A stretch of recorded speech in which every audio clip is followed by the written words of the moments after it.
बड़ बड़ कथा कहवा आंडरसन को पड़ा महंगा। भारत को चेतावनी देवा पूर्वर एबे 100 थर भाविबे।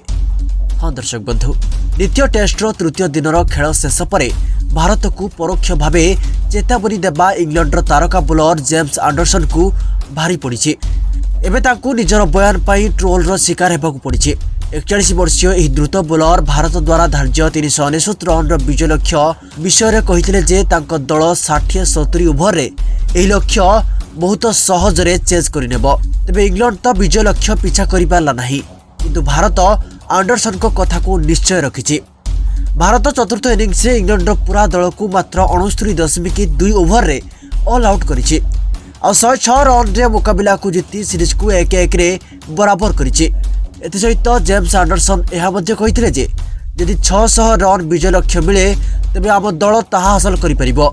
आम कोच ब्रेंडन मैकलम कहते जे भारत जदि 600 रन अग्रणी हासिल करे तेबे भी यह हासिल करने को चेष्टा करिबो। एबे आंडरसन को निजर बयान पाई ट्रोल होगाकू पड़ी।